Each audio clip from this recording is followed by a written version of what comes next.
Welcome back everyone to Pontos Fathom Hobbies. This is Cthulhu Death May Die gameplay through for Season 1, Episode 1, Blasphemous Alchemy. This is turn 4 of the game, and let's do a quick recap of turn 3. We had a number of fire vampires spawn, leaving their trails of fire. We were safe for a moment in the room, but things are going to get scary soon. We did close one of the labs, so we have a few more to go, and Cthulhu has moved one step ahead. So let's get into turn 4. Quick note: if you check the description below, can join our Patreon. And also can find a link to August Moldenhauer's Genealogy of Cthulhu. Timely, we're fighting against Cthulhu, so why not take a look at this blurring of the lines between reality, history, and Lovecraftian fiction from the anonymously written Cthulhu journals as interpreted by the anonymous author and presented here by Moldenhauer. He does a history of the journals, linking different Lovecraftian themes to alternate history, and also takes a number of translations into account from the text. Appreciate your support. Also, comment below if you like what we're doing here or have some comments on the gameplay. So let's get into turn 4. So move the Mythos deck to Borden. She's totally, at this point, has done some damage, has a bit of insanity building up. So let's see how we take care of the first turn. So first turn here is run, move up to 3 spaces, enemies follow you. Add 1 to your investigator per board of fire space that you run through. So the monsters will follow her, so I think she will try to just move into I think she has some damage, so I think she's going to move into this room with the fire vampire and just move in. She will also actually she will rest her first turn.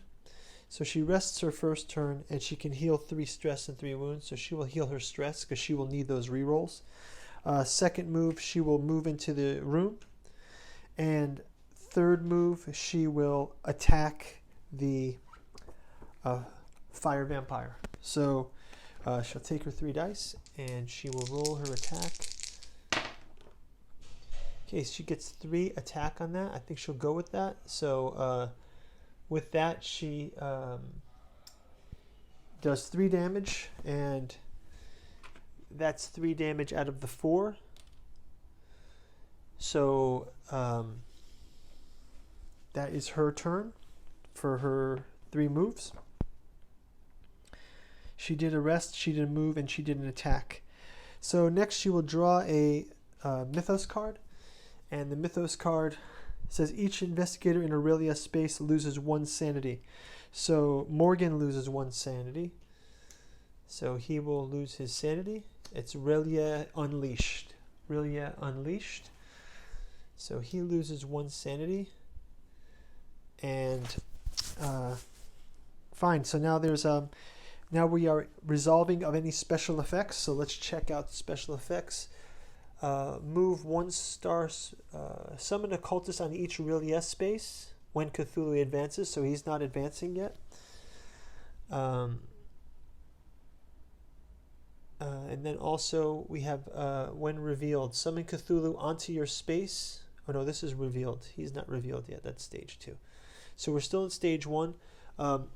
Nothing has moved, so we'll keep it at that. Not a safe space, so cannot draw a discovery card, so we'll have to draw an enemy will fight on the space, and the star vampire gets to roll 1 green and 2 blacks. So the roll is 1 insanity, 1 elder sign, and 1 star. So Lizzie will take the damage for that and the insanity. And that's the end of the attack. So let's go to the resolve the turn. So we end turn effects. Fire in the room. There's no fire on her, so she will roll that. There are not 3 mythos piling to discard. If a red space is reached, we do not reach a red space. So Elder One, end of turn effects. Resolve all revealed stages in order. So it says when Cthulhu advances, he did not advance.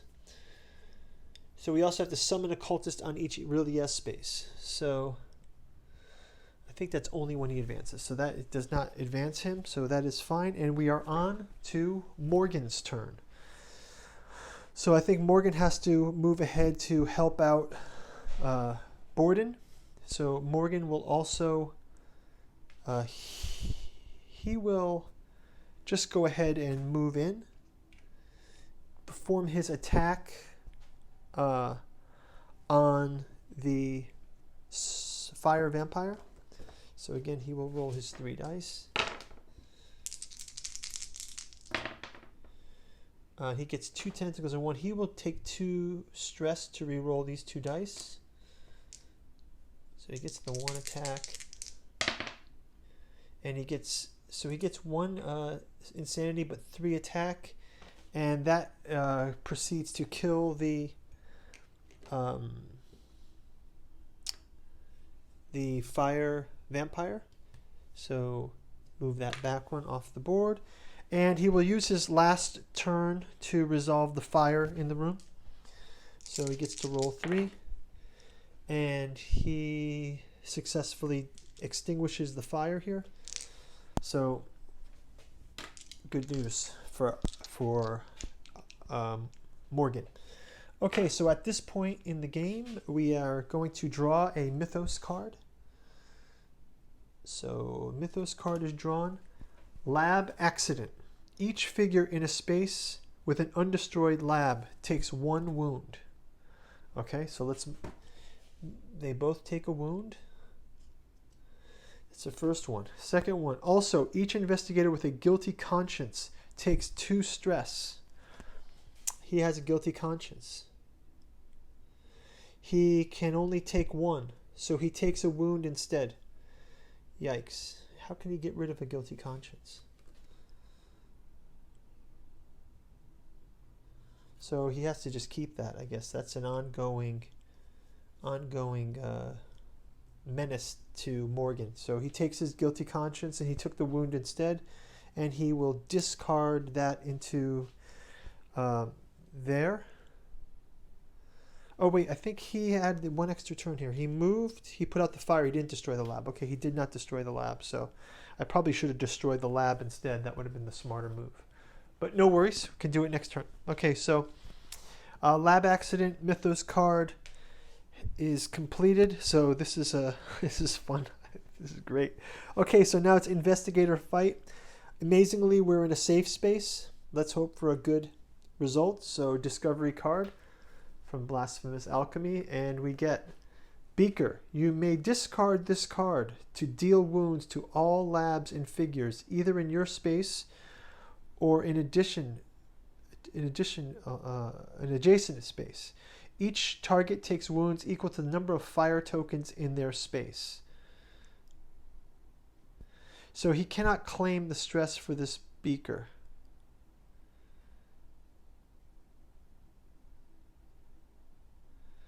So if he cannot claim the stress, I believe he cannot take the card. So if there's nothing, he cannot take it. So I believe that we can get another card. Since he cannot take stress to take this. So let's shuffle this one in. I believe that's the rules. Let me know, guys, if that's the way we do it. I saw that in the setup. So he will take another card. And it says he has Beaker, but he has to take 2 stress. Maybe this is not the right way to. This seems not the right way to play. So let me go back to that Beaker. I guess I just discard it. So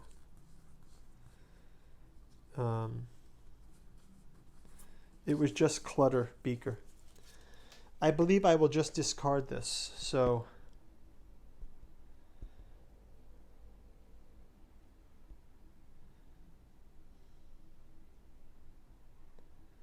I'm just going to discard it. I cannot take it, so I have to discard it. Okay, I think that's the way we'll resolve that. Okay, so we've resolved our discovery. That was a waste. We missed out on that beaker because of the high stress. And so we're going to go to the fourth phase and resolve the end of turn. So we do end of turn effects. There are no effects to resolve. There's no fire in the room. We're going to check the Mythos cards, and yes, we do see we have 3 Elder Sign tokens. So that means Cthulhu will move 1. So Cthulhu moves forward another 1. And it says, put Aurelia, when he advances, we put Aurelia space on your space. So now we have Aurelia space here. We summon cultists on each Aurelia space. So there's a cultist here and a cultist here. And we move the star spawn 1 space toward you. So the star spawn is here. He is now in the room with us. So this is not very good.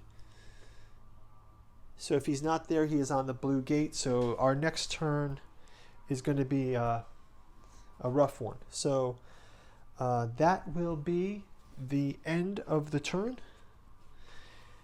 Shuffling in those Mythos cards back into the deck.